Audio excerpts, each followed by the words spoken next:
estar presentes en este acontecimiento que para las universidades y para el país sigue siendo muy importante, para la reflexión que nosotros podamos hacer y aportar a la construcción de la paz. Siempre no va a sobrar, mejor dicho. Es muy importante para nosotros todo lo que vayamos haciendo. La universidad me ha pedido que converse un poco sobre el proyecto Color Colombia, que me parece que en el orden de lo que venimos trabajando en las universidades puede responder un poco a lo que la conferencia anterior propuso como caminos que se tenían que seguir.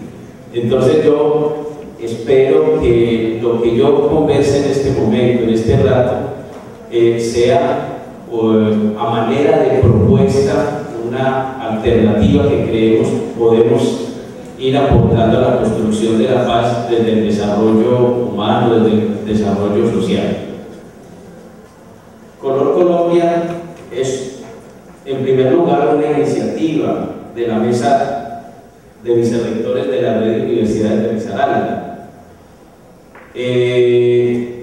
La Red de Universidades de Risaralda, que se constituyó hace un tiempo con el fin de responder a muchas cosas en la unión de las universidades del departamento, tuvo muchas mesas de ejercicio, la mesa de investigación, la mesa de bibliotecas, la mesa de bienestar universitario, la mesa de vicerrectores.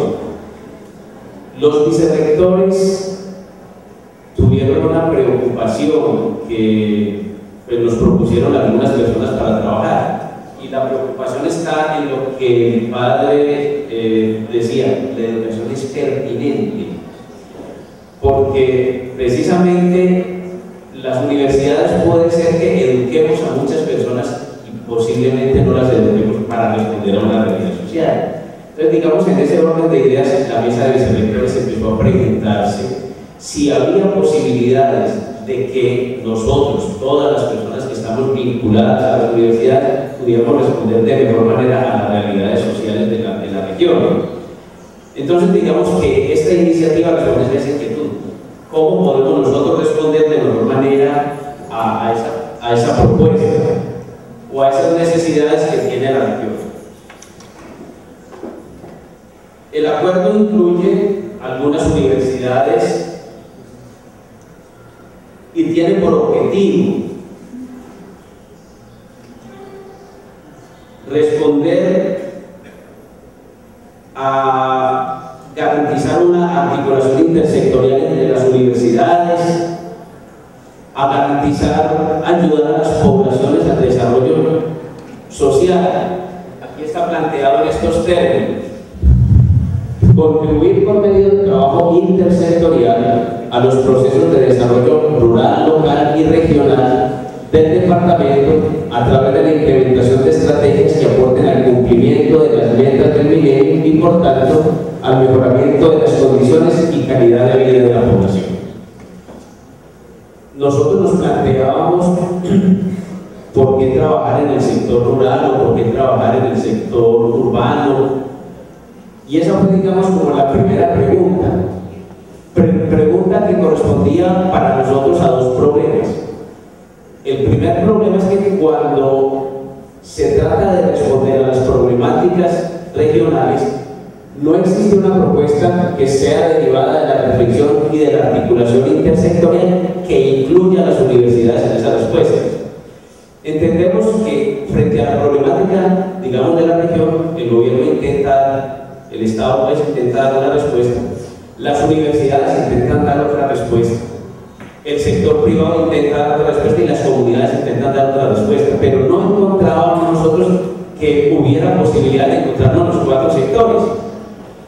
Esa era una primera circunstancia. Una segunda circunstancia era que las universidades hacíamos intervención, proyección social en algún sector y un programa, voy a decir, pues una universidad va y trabaja en un sector, otra universidad va y trabaja en el mismo sector y no nos encontrábamos.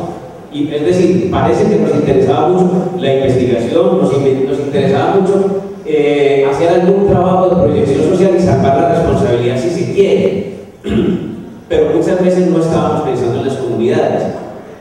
¿Cómo encontrarnos todas las universidades para dar ese tipo de respuestas? Era, digamos, otra circunstancia. Colocamos nosotros como horizonte del trabajo los objetivos del milenio, dado que 185 países firmaron ese convenio, todos estamos, digamos, obligados desde firmar ese convenio a cumplir los objetivos del milenio. Esas metas implican un camino a desarrollar hasta el 2015. Creíamos que si las universidades podíamos colaborar propiamente en esa propuesta de desarrollo. Cuando empezamos a mirar el desarrollo de los objetivos del milenio, nos encontramos que en general los objetivos estaban relativamente cumplidos en las cabeceras municipales de las ciudades capitales de la región, pero en las poblaciones menores o en los sectores rurales posiblemente no vamos a alcanzar a cumplir esos objetivos. Pero además también teníamos que mirar otra realidad, y es que esas circunstancias no están siendo atendidas en líneas generales por casi nadie. El sector rural está más o menos abandonado y nosotros estamos hablando que todavía estamos hablando de un grupo muy grande de personas y de territorio. Entonces, ¿cómo atender este grupo de personas? Eso nos hizo pensar pues que tendríamos que trabajar en el sector rural. Pero también tendríamos otro problema para nosotros, y es que como las universidades no hemos trabajado juntas en desarrollo local, en desarrollo humano, en estos procesos de desarrollo, tendríamos que aprender a trabajar en un lugar que nos quedara cercano como para que tuviéramos acceso a esos sectores. Por eso decidimos trabajar en la cuenca media del río Tubo. Para los que conocen, ahí está el mapa de la cuenca media del río Tubo. Es un sector que nos queda bastante cerca, tenemos acceso relativamente fácil, es un sector grande y es un sector que implica 3 municipios del departamento, de los municipios más grandes que nosotros tenemos, que son Pereira, Santa Rosa y Los Quebradas.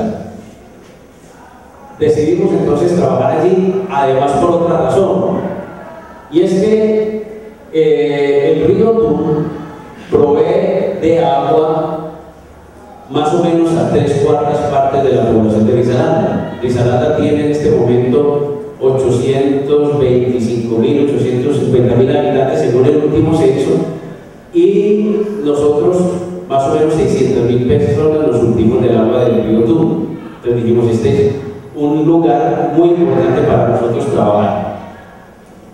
Bueno, empezando a trabajar eso, nos hicimos una pregunta sobre la responsabilidad social que nosotros como universidades vamos teniendo. Entendíamos que las universidades como centros académicos de producción de conocimiento no pueden concentrarse en su trabajo académico sin contar con las condiciones en las cuales se encuentra la sociedad. La universidad como institución tiene su fundamento en la capacidad que tiene para responder con mayor claridad a las situaciones problemáticas que aquejan a las poblaciones a quienes se deben. En este sentido, la responsabilidad social que impulsa la universidad está fundamentada en un concepto profundo de ser humano y en los valores corporativos de nuestras instituciones para cumplir cada vez mejor su misión a través de programas y objetivos estratégicos en beneficio de la construcción y el progreso permanente de las sociedades. Eso nos lo dice a nosotros la última declaración de la educación superior que se desarrolló el año pasado. Por eso esa declaración nos dice: las instituciones de educación superior deberían buscar áreas de investigación y docencia que puedan hacer frente a cuestiones relacionadas con el bienestar de la población y establecer una base sólida para la ciencia y la tecnología pertinente para el ámbito local, de tal manera que todas sus funciones se vean reflejadas críticamente en el encuentro con la realidad local, nacional y global, y de ahí mismo se alimente en un intercambio de saberes continuo que enriquezca a las comunidades rurales o barriales, y además que la universidad se enriquezca de esa sabiduría popular a la cual le podrá dar de alguna manera un estatus de ciencia. Esa misma declaración nos dice que los sistemas de conocimiento autóctonos pueden expandir nuestro entendimiento de los desafíos emergentes. La educación superior debería crear asociaciones que reporten beneficios mutuos con las comunidades y las sociedades civiles para facilitar el intercambio y la transmisión de conocimientos apropiados. Mejor dicho, la Declaración Mundial sobre Educación nos está planteando que las universidades deberían abrirse a las sociedades, conocer mucho más las problemáticas de la sociedad y ser capaces de responder a ellas. Pero además hay otra cosa, las sociedades también tienen unos saberes y las universidades no solamente pueden ir a enseñar, las universidades también pueden ir a aprender, podríamos ir a aprender. Y en estos sectores rurales pues todavía más creemos nosotros. Entendemos que la proyección social, según Aponte nos lo plantea, puede convertirse o en un medio, o en un fin, o en un efecto. Como medio, cuando se integra con el entorno, y al hacerlo, mejorar para nosotros las universidades la docencia y la investigación. Como un fin en la medida en que su razón de ser es aportar el desarrollo social. O como un efecto, en tanto se hagan bien las funciones de docencia, investigación y protección social.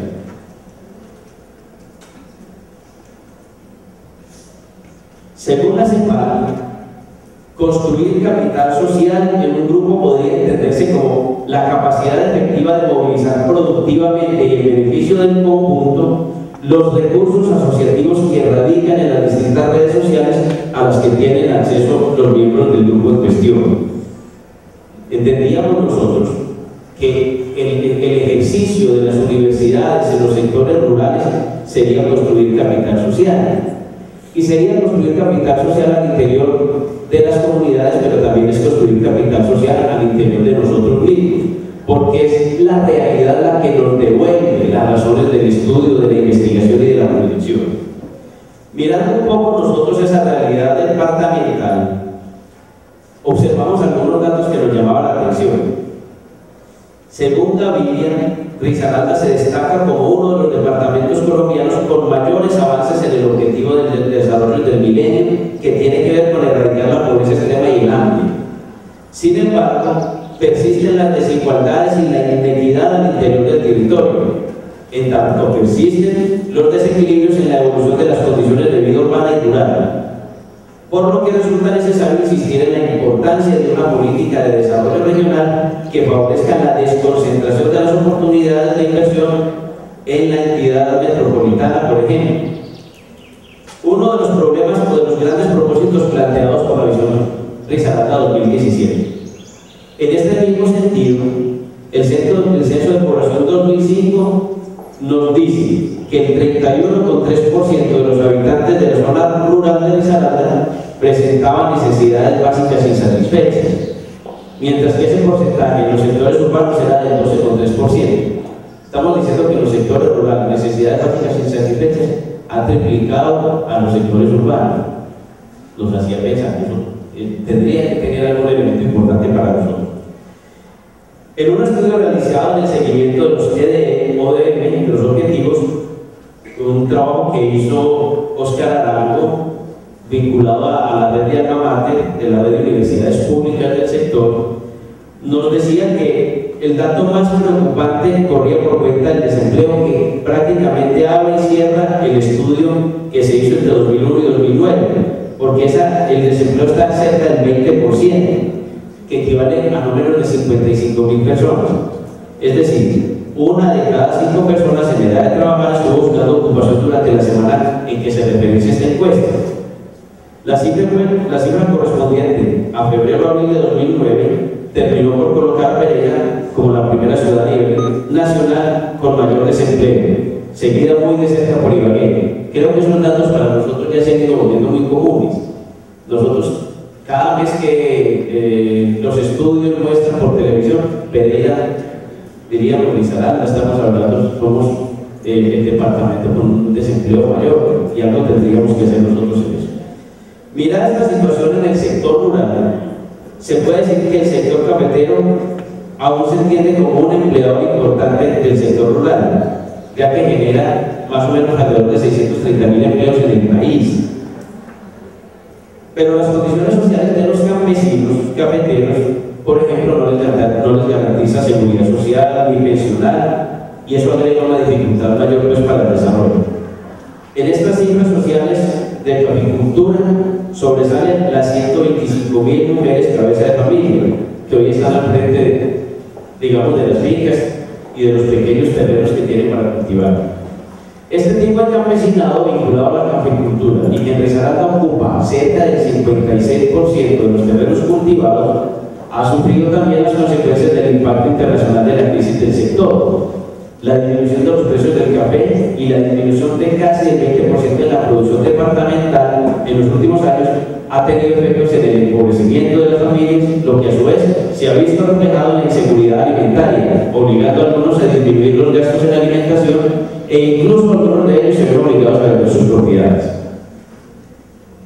Bueno, estamos diciendo que hay unos elementos de la realidad regional que para nosotros son muy fuertes en el sector rural, pero además hay un elemento que nosotros le podemos agregar a esta situación regional, y es la discusión sobre las consecuencias que ha tenido para nosotros la migración de personas a otros países que ayudaban de alguna manera a sostener la economía regional. Sabemos que las remesas tenían una fuerte incidencia en la economía regional, y nosotros podemos decir que esa economía también se ha visto resentida pues, por las condiciones mundiales.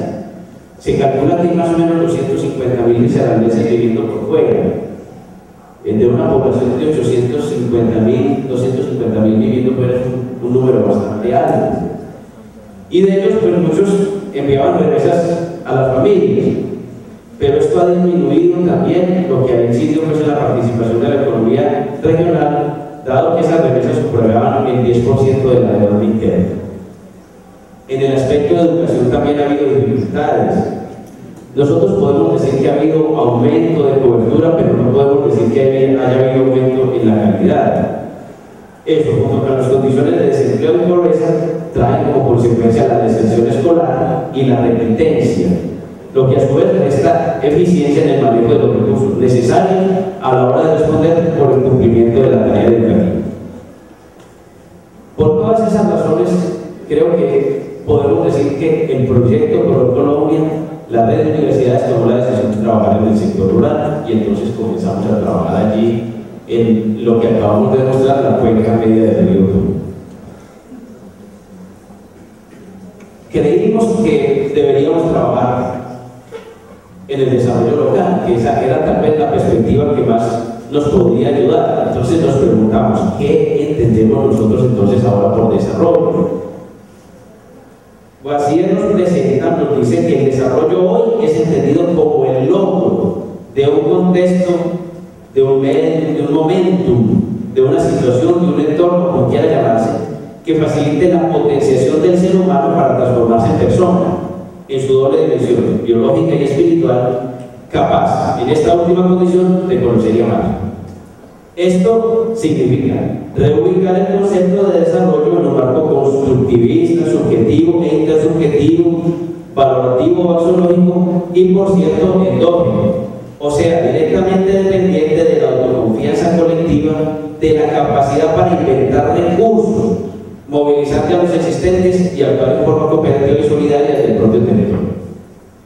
Es decir, de acuerdo con esta definición de desarrollo, no podríamos hacer con las comunidades como si nosotros fuéramos los que vamos a salvar a la comunidad de las cosas que la comunidad no ha sido capaz de hacer.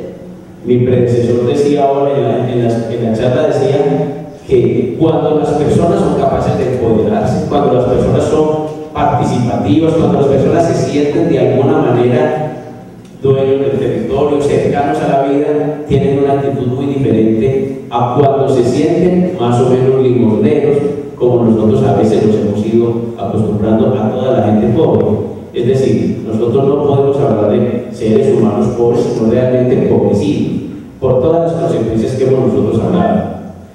Arturo Escobar plantea que los estructuralistas hacen cuestionamientos al desarrollo, no buscando otras versiones del desarrollo, sino fundamentalmente cuestionar precisamente los modos en que Asia, África y Latinoamérica llegaron a ser definidos como subdesarrollados y por consiguiente necesitados de desarrollo. Mejor dicho, podemos decir que el desarrollo ha operado a través de dos mecanismos principales.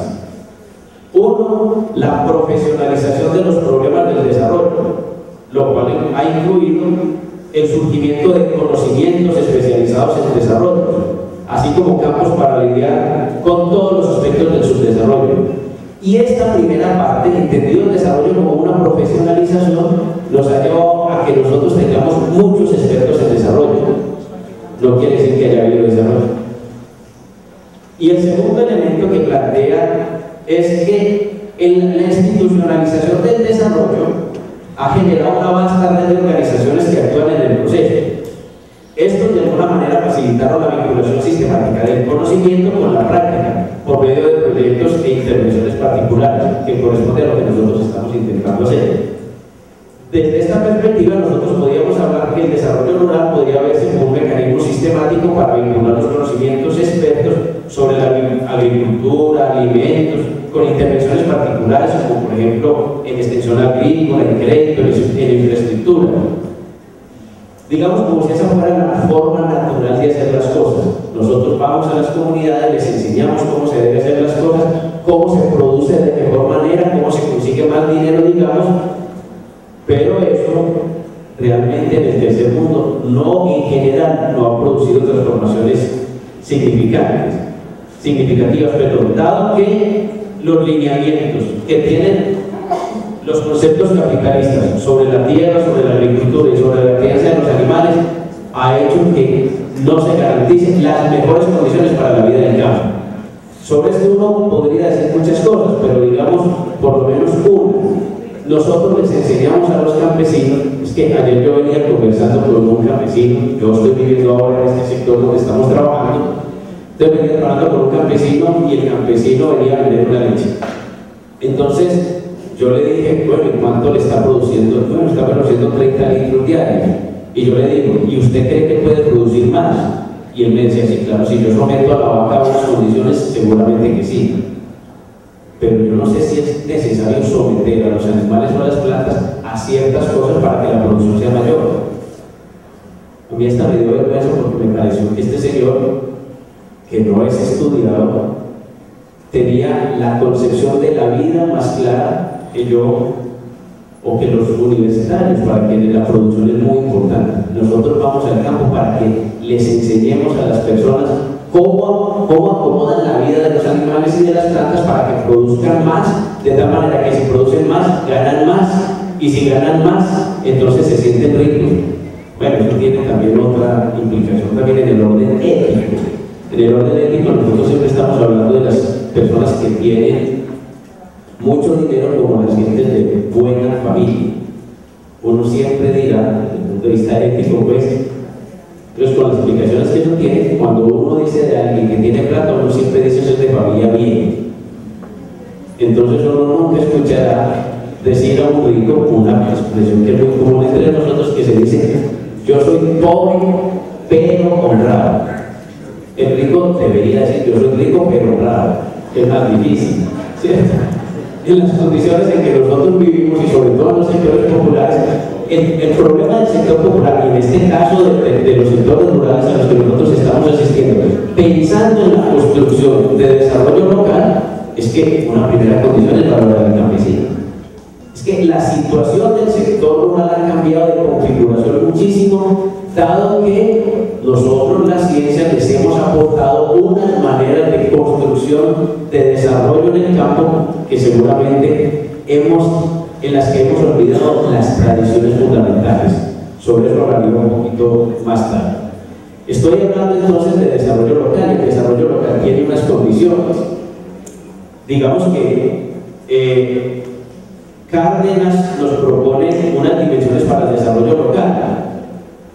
Por ejemplo, procesos psicosocioculturales que promueven una cultura proactiva, que mejore la autoestima, que busque alternativas de salidas a las dificultades, de tal manera que todas las personas se conviertan en actores y agentes de desarrollo.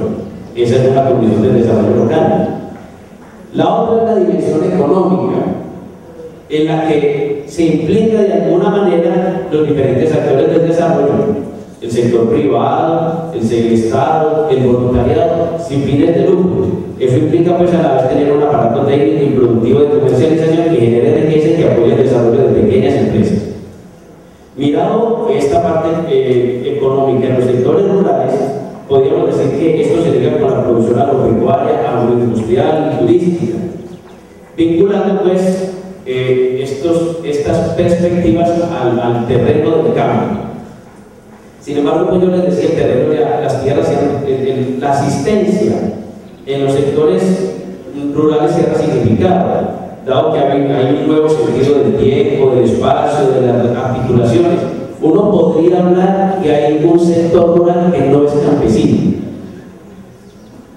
Nosotros entendemos, por ejemplo, en el sector donde estamos trabajando, que hay muchas personas que tienen tierra y no producen ni para la comida.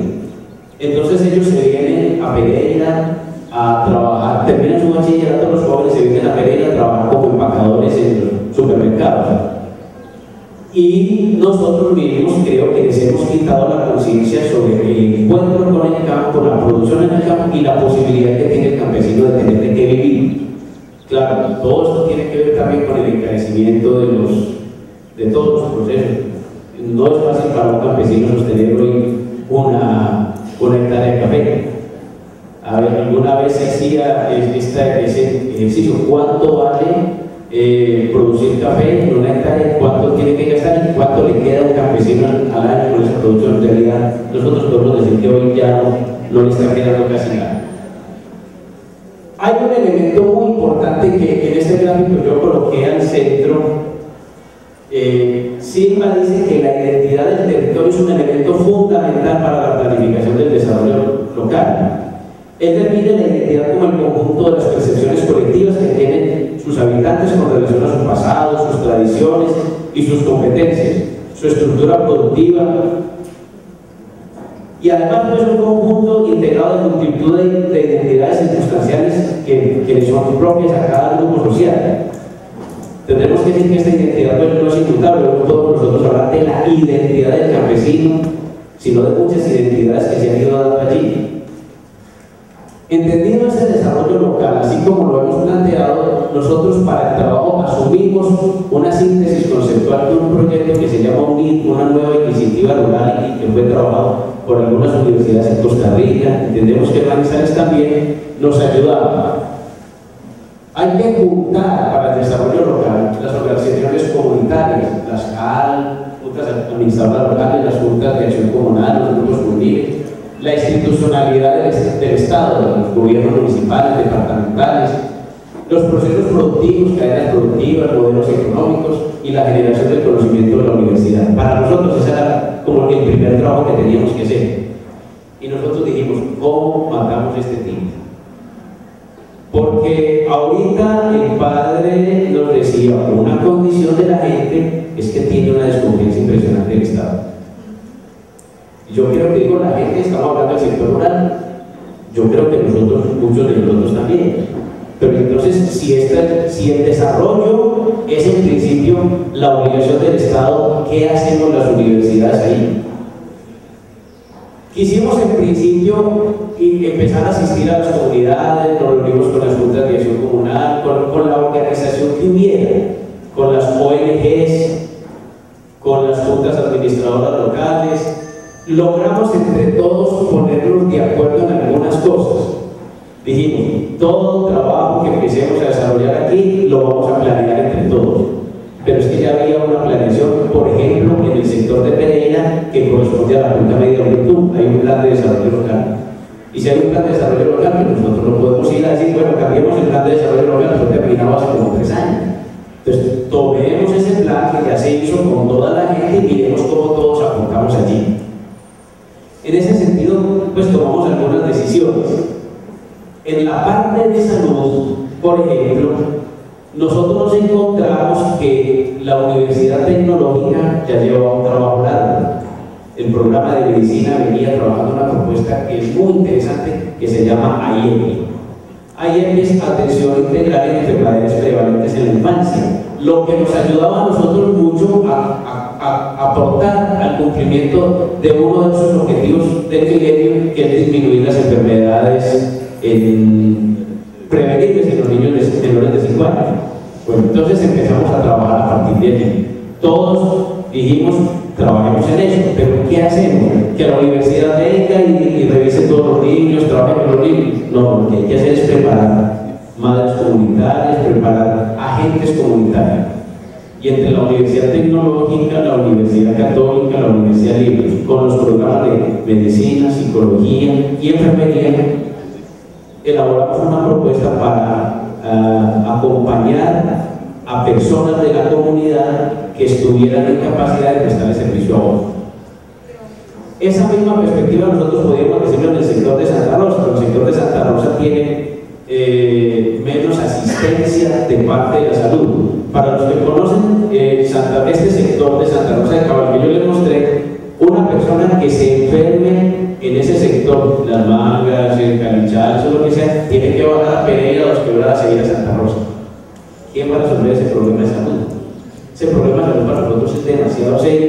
Entonces dijimos pues, que si nosotros vamos a aportarle a la gente, pero también nos encontramos que en esos sectores hay personas que tienen mucho conocimiento, no en una salud científica como nosotros la manejamos. Por ejemplo, hay parteras que llevan toda la vida haciendo ese oficio.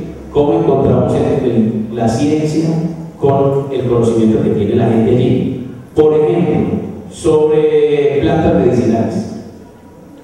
Seguramente nosotros pensamos en la medicina química porque es la científica, y las plantas medicinales que tanto tiempo han funcionado para toda la gente, ¿cómo aprendemos nosotros eso?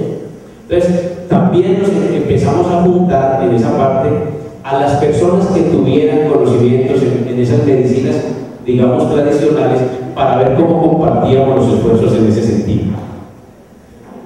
En este esfuerzo de juntar pues, todas estas fuerzas, encontramos que había 5 áreas para desarrollar: educación, salud, reconversión productiva, desarrollo ambiental y la organización y la participación.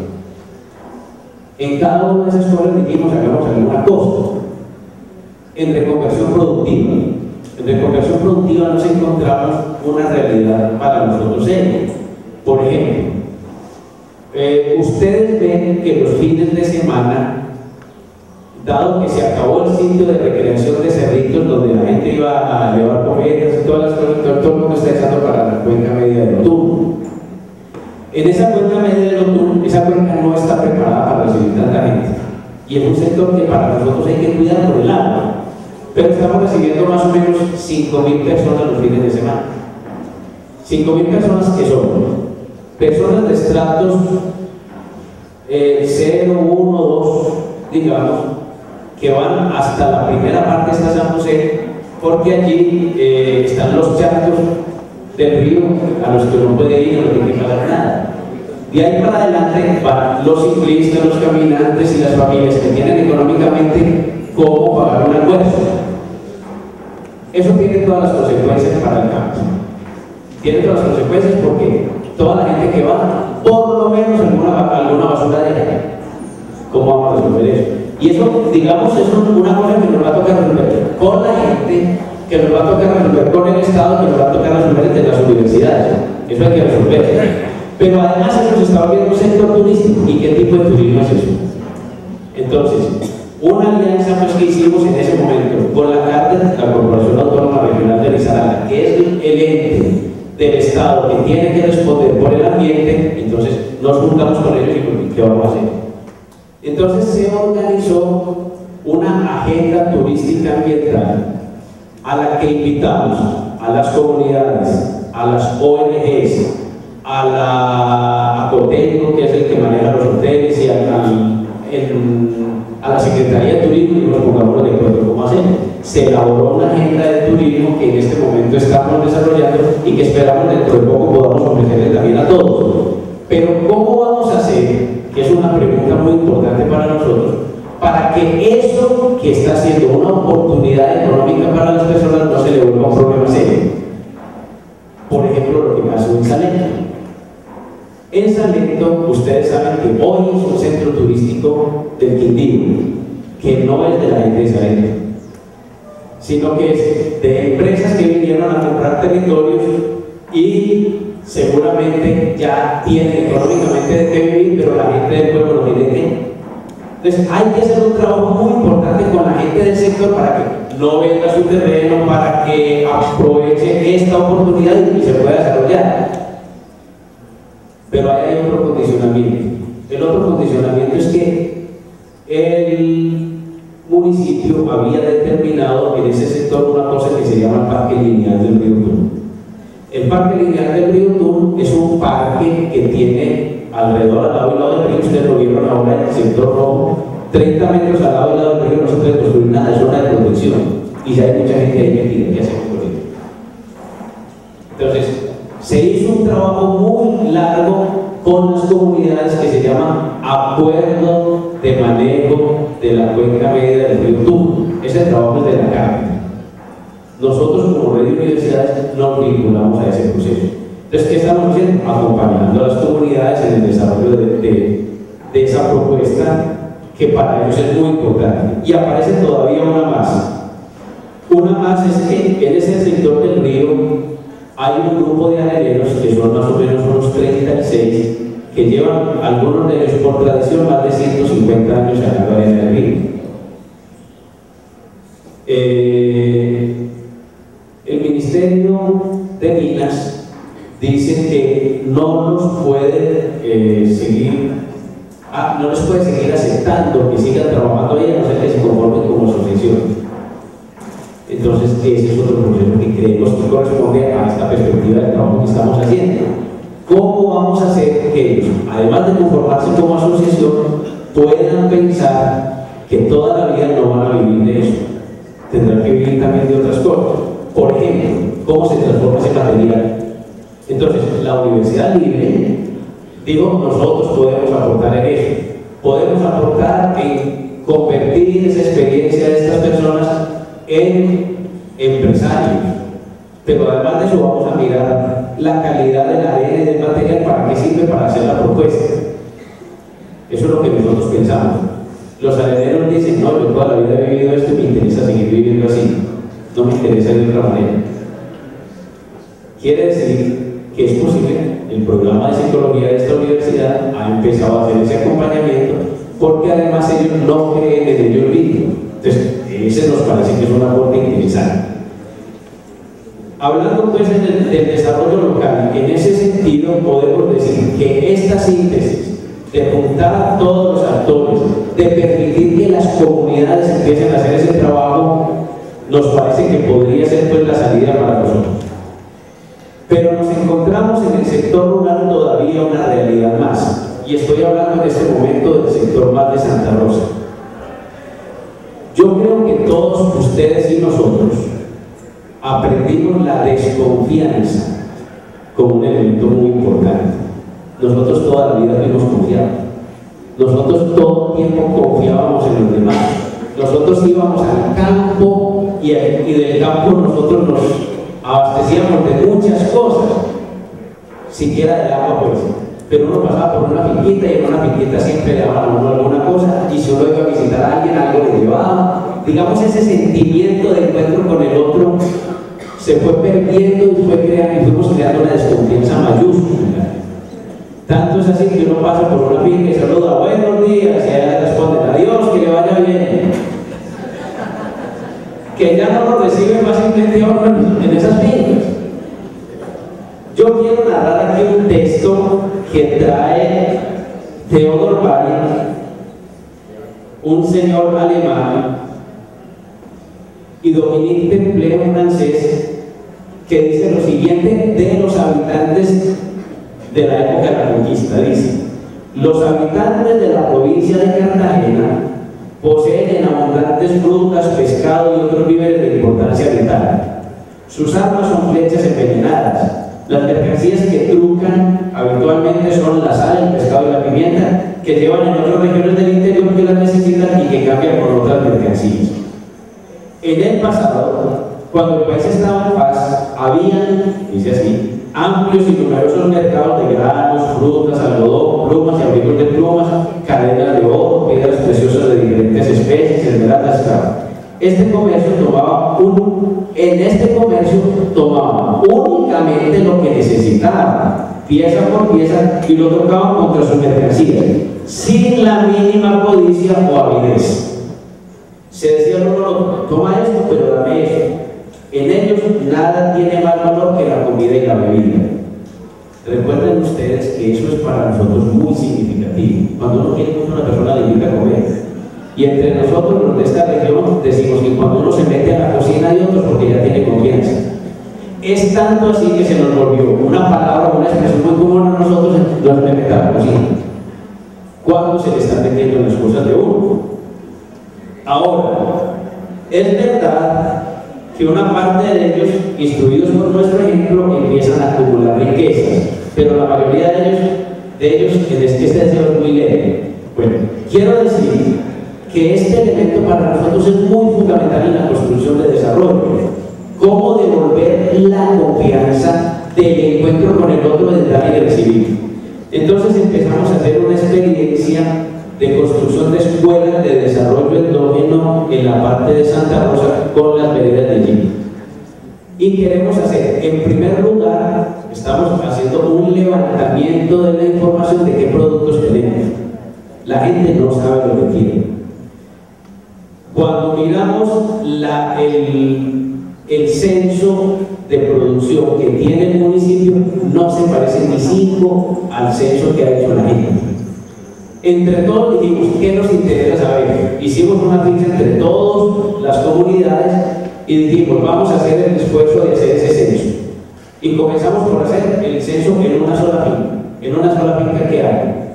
Había muchísimas cosas, entre, digamos, productos para la comida, para el cuidado de la salud, flores, elementos estéticos, pues lo que sea, no mirados por la característica de la producción, sino mirados por la característica de lo que todos podemos tener para todos. Y ellos mismos terminaron diciendo, no teníamos ni idea de lo que teníamos. Ahora estamos levantando el censo de 5 veredas, estamos en ese esfuerzo, con el objetivo de proponerles cómo vamos a empezar a cambiar productos entre nosotros.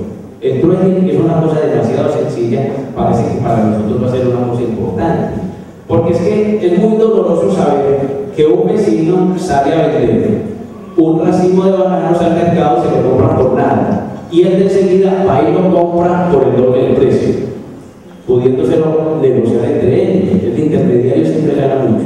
Bueno, entonces estamos haciendo 2 cosas en ese sector que digamos que es más abandonado por el sector público. Estamos haciendo escuelas de desarrollo endógeno en los que estamos tratando de recuperar las historias de las personas. Entonces nos estamos yendo a buscar cuál es el origen del sector, cómo se formó, qué valores había en esa tradición, qué música se escuchaban. Y estamos tratando de que la educación formal de las escuelas tome también la información de estas escuelas agroecológicas, de tal manera que los niños y las niñas se formen en esa perspectiva. Hay en Risaralda un trabajo de escuela, de colegio rural, que está más o menos trabajado en todo el departamento. Ya nos vinculamos con esa propuesta de escuela rural para que la escuela de bachillerato campesino también llegue a ese sector, y ellos nos empezaron a decir una cosa que yo no sé qué vamos a hacer nosotros. Nos empezaron a decir, ustedes universidades, ¿cómo van a llegar a nosotros? Entonces nosotros les decimos, pues vayan a la universidad. No es que no les estamos pidiendo si nos dejan entrar a la universidad, estamos pidiendo si ustedes vienen aquí, porque ustedes tienen un conocimiento y nosotros nos tratamos para compartirlo. Esa perspectiva de desarrollo endógeno, que yo pienso que es muy importante para nosotros, está mediado por 5 elementos: el control del territorio, los recursos naturales, la cultura de la cual vive la gente, el intercambio económico y el control político. ¿Y cómo se hace el control político? Entonces ya también con las juntas de acción comunal empezamos a decir, ¿será que hay alguno de nosotros que sea capaz, en nombre de toda la comunidad, de trabajar sirviendo, por ejemplo, de concejal. Es que no le estamos diciendo que usted sea de un partido de otro, sino que trabaje en favor de la comunidad. ¿Qué hacemos? Digamos que ahí vamos experimentando todavía, si ustedes ven, no muy claramente todas las cosas. Un grupo de investigación nuestro de esta universidad va a tomar esta experiencia, la va a sistematizar, y creemos que una vez terminada esta investigación podremos dar cuenta muchísimo más claramente de lo que nos ha ido en la intervención. Pero además las universidades también empezaron a hacer investigación para la gente. Por ejemplo, el programa de medicina de la Universidad Tecnológica, uno de los grupos de investigación, quiso mirar una propuesta que ya se había validado en otro parque, que estamos intentando validar aquí, es comportamientos prosociales y agresivos en los niños de las escuelas. Al hacer esa intervención en investigación, se abordaron más o menos 350 niños del sector, de los cuales se encontró que en 120, es decir, una tercera parte, tienen comportamientos prosociales o agresivos, pero prosociales y no agresivos y no prosociales, una tercera parte.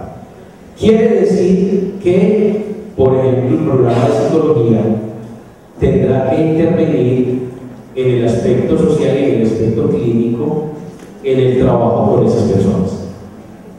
Queremos mirar si eso que estamos investigando realmente aporta en la disminución de las violencias en el sector. Violencias que se generan, como creo que en todo el país, no tanto por el problema de la violencia armada, sino por los problemas que se dan al interior de las familias y entre los vecinos. Yo creo que las estadísticas nos han mostrado con mucha claridad que es menor el número de muertes violentas en razón de la lucha armada, siendo mucho, que de otras violencias que se viven entre nosotros. Entonces digamos que ahí creemos poder hacer un aporte interesante, y así vamos vinculando los grupos de investigación. Estamos encontrando entonces que la investigación, la proyección social y la formación al interior de las universidades podría ser renovada en la medida en que tuviéramos un poquito más de atención a los sectores populares y a los sectores rurales, porque entonces tendríamos unos aprendizajes interesantes de la gente, y así podríamos acercarnos a una realidad y darle una mayor respuesta a esa realidad. Bueno, grosso modo, es como lo que queríamos presentarle nosotros aquí. Espero que con el tiempo podamos mostrarles unos resultados mucho más claros de lo que puede ser una intervención o un trabajo de esto, de tal manera que podamos disminuir las violencias que se dan en la región. Tal vez cuando terminemos esta experiencia piloto allí, podremos decir, bueno, ahora sí vamos a los sectores más alejados, más necesitados, para ver cómo nuestras universidades van a esos sectores y podemos aprender a intercambiar con ellos los conocimientos que tenemos unos y otros. Muchísimas gracias. O si desea un detalle en alguno. El proyecto y sus resultados logran problematizar la idea y función del Estado. ¿De qué forma? Hay otra pregunta que tenemos, y es: ¿qué aprendizajes ha dejado hasta el momento el proyecto?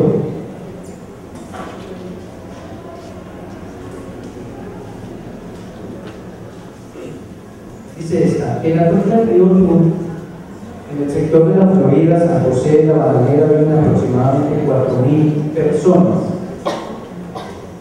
El agua que tomamos en Pereira está contaminada con las aguas negras de las porcinas y gallineros. ¿Qué hacer ante este problema? Tenemos estas tres preguntas hasta el momento. Vamos a dar unos 15 o 20 minutos, y otras llegan, las recibimos y las tramitamos. Con respecto a la actuación del Estado en el sector, nosotros con la entidad estatal del ambiente, que es la carga, con la entidad estatal de salud, que es el Servicio Seccional de Salud, y la S Salud Pereira para un caso, con el Hospital de Santa Rosa para otro caso. Nos hemos reunido ya. Los profesionales, los docentes, los estudiantes, nos hemos reunido con ellos como para aclarar una cosa. Hemos quedado claros que el trabajo, las políticas, las decisiones son fundamentalmente del Estado. Las universidades estamos para colaborar en eso. Pero el hecho de que las universidades estemos vinculadas a esos sectores y estemos, por ejemplo, generando información, discutiendo políticas, ha hecho que también el Estado empiece a tomar algunas decisiones en ese sentido. Voy a hablar del caso de Santa Rosa. Hablábamos con el secretario de Salud y le pedimos: ¿usted tiene la información sobre las circunstancias en las que viven las personas de todo este sector? No tengo información. Entonces nosotros le decimos: ¿cómo se hacen políticas sin información? Nosotros nos comprometemos a levantar la información, ya la levantamos. Levantamos esa información y nos vamos a sentar con la Secretaría de Salud, así que con esta información, cuáles son las políticas que se van a seguir y cómo vamos a hacer. Hay siempre una respuesta de parte del Estado. Es que esto es muy interesante, pero nosotros no tenemos cómo responder económicamente. Y entonces decimos: alguna respuesta tendrá que haber. Esas respuestas tienen que salir de las reuniones de las comunidades, las universidades, el Estado e inclusive el sector productivo. También hemos hablado con las empresas que tienen asiento en el sector a ver cómo resolver. Uno de esos problemas serios que ustedes plantearon aquí está producido por las empresas contaminadoras de gallinaza y porquinaza, las empresas que tienen gallinas y cerdos allí. Tal vez es una situación muy difícil porque esas empresas ya tienen mucho tiempo allí y el Estado tiene que intervenir. Bueno, quiero decirles que de todas maneras nosotros nos hemos sentado con ellos también a conversar y esperamos en un proceso que sabemos que no es de la noche a la mañana. Padre anteriormente planteaba que todas estas cosas son procesos y son procesos muy largos, los procesos sociales son largos. Por eso las universidades no podemos estar de un año ahí. Hemos empezado, digamos, a hacer esas conversaciones porque eso trae consecuencias. Por ejemplo, no solamente para el turismo, mucha gente no va al sector, digamos, porque hay mucha mosca, pero creo que el problema más serio para nosotros es la salud y la salud para todos. En ese proceso, digamos que estamos apenas empezando a caminar. Perdón, hay una pregunta, tenía una relación, preguntan sobre por las trincheras, si esto puede contribuir al desarrollo de la tecnología. Sí, nosotros hemos hablado con las empresas de la trinchera, pero también con otras empresas que están aquí mucho más abajo, con Colpapel, con la Bodega Santander. Nos reunimos otras con 14 empresas a decirles cuál era su papel, o que nos preguntáramos que todos cuál era el papel para la protección del sector y para el desarrollo de ese sector. Las empresas siempre piensan que cuando uno va a pedir plata, porque también nos hemos acostumbrado a eso, y a nosotros no nos interesa pedirles plata, nos interesa que entre todos nos pongamos de acuerdo cómo vamos a ir a trabajar en el sector. Entonces, cada uno tendrá el compromiso. Algunas ya se han comprometido en cosas muy concretas, en el cuidado de un sector del río, por ejemplo. O sea, nosotros nos vamos a comprometer, inclusive no nos empleados a trabajar en el sector del río y a mantenerlo limpio. Cada empresa va a ir tomando las decisiones. Esa es una reunión que llevamos un proceso que lleva muy poco, hace tal vez un mes y medio fue esa reunión y no nos hemos vuelto a reunir porque nos interesa con ellos elaborar el programa de acompañamiento de parte de las empresas al desarrollo local. Bueno, tengo otras, hay una muy particular de Humana. Dice: estamos asociados en una fundación de desplazados. Podemos ser tenidos en cuenta en conformar una cadena productiva de stevia, flor de Jamaica, Japón. Estos productos se cultivan en la región. Sí.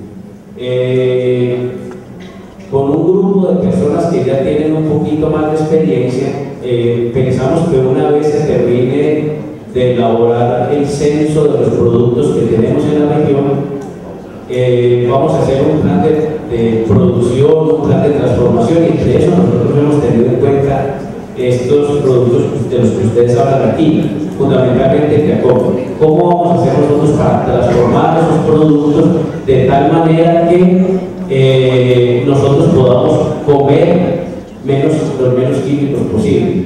Entonces nos toca, y estamos también en ese proceso, de cómo vamos a hacer para aprender entre todos a fumigar sin químicos. Eso es un lío porque en la cultura nuestra eso está metido por todos lados. Sin embargo, ya tenemos algún sector en que estamos haciendo ensayos de solo fumigar con orgánicos. Pero ha pasado un fenómeno también, es que cuando se decidió un sector en el que se va a fumigar solo con orgánicos, todas las plagas se vinieron de los otros sectores para allá a comer rico.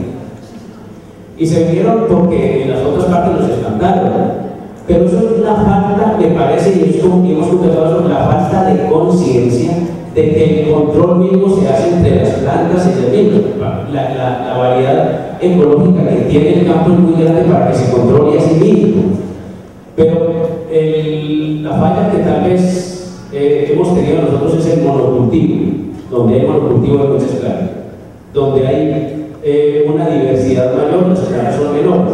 Entonces también estamos nosotros en ese sentido. Yo respondería a las personas que tienen esa inquietud que nosotros pudiéramos compensarnos tal vez en estos días cuando salir nos ponemos de acuerdo para ver cómo podemos ir vinculando también esa experiencia a ese sector.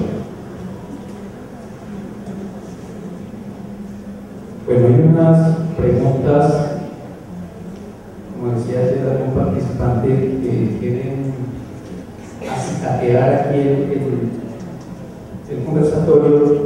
Voy a hacerlo. Dice: ¿por qué siempre queda en el ambiente que las universidades desempeñan un papel pueril y se le apagan incendios en cuanto a problemas sociales y no generan procesos innovadores de avanzada? Hay otra, tiene alguna relación, dice: ¿cómo hacer para que el capital social sea sostenible y garantizar que sean procesos y no resultados a situaciones precisas? Bueno, en primer lugar, yo no creo que todas las universidades hayan hecho, digamos, hayan prestado un servicio de bomberos en circunstancias concretas. Yo creo que podemos decir nosotros que hay programas de la ciudad, programas del país, que realmente han hecho un trabajo largo, interesante. Lo que yo no creo es que haya habido la posibilidad de que las universidades y los programas de las distintas universidades nos hayamos juntado para poder dar una respuesta a una comunidad. Apenas estamos haciendo ese intento. Y digamos que lo renovador de esta experiencia es que todas las universidades podemos hacer eso. Digamos que hay una novedad muy grande. En primer lugar, para nosotros, yo creo que la ganancia en primer lugar es para las comunidades. En segundo lugar, creo que para la otra respuesta, las comunidades no podrán salir de su situación sino en la medida en que quede, digamos, un capital social instalado en la comunidad. Quiere decir, en cuanto las comunidades no dependan ni de las empresas ni de las economías externas únicamente, sino que sean capaces de construir al interior de las comunidades una salida para las mismas comunidades.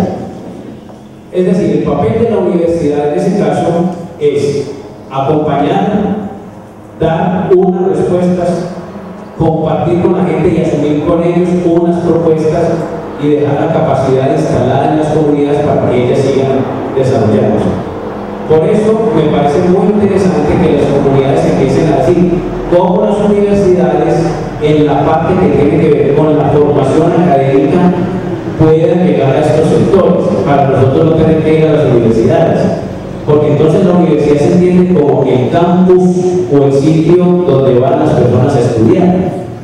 Algunos nos decían, es que fíjense que la educación de nosotros es muy rara. Uno mira a los animales y los animales aprenden en la vida permanentemente. Los seres humanos somos los únicos que encerramos a los hijos en 4 paredes para que aprendan. Entonces es un cuestionamiento también a la educación formal. No sé si la flexibilidad universitaria que estamos pretendiendo hace mucho rato pueda llegar inclusive hasta ser capaz de responder en sectores muy lejanos de alguna manera a esas propuestas. Es posible que nosotros digamos que la educación virtual está dando un tipo de respuesta a eso, pero en los sectores donde no ha llegado la virtualidad. Yo, por ejemplo, fui la semana pasada a hablar con la empresa de teléfonos de nosotros, digo de nosotros porque de Medellín, pues, UNE, que cómo hacíamos para llegar a todos estos sectores con internet y todas estas posibilidades, con los medios más renovados. Me dicen ellos que económicamente eso no nos sirve, pero nosotros no podemos llegar. Y entonces, ¿qué alternativa tenemos? No va a ser fácil tener internet, a no ser que sea unos costos muy altos. Bueno, todo eso hay que estudiarlo porque tenemos que garantizar que las personas puedan tener acceso a una serie de medios. Pero además, ¿cómo vamos a valorar lo que ellos quieren? Estamos poniéndole mucho cuidado a cómo vamos a valorar, por ejemplo, el arte de la gente, cómo, digamos, un programa de diseño industrial puede llegar a esas comunidades y ser capaces de hacer con la gente una artesanía que sea diferente a la común, que sea propia de la región. Hay que investigar cómo está haciendo, y creo que eso es un papel importante también de la universidad. Bueno, entonces quiero decir que no todas las universidades realmente han sido bomberas. Me parece que es que hay quienes han respondido realmente con cosas muy importantes. La novedad de este programa es que las universidades nos juntemos para dar una respuesta. Bueno, vamos a terminar voy a leer 5 preguntas, vamos a terminar con esas preguntas, las voy a leer de manera general, tenemos muchas,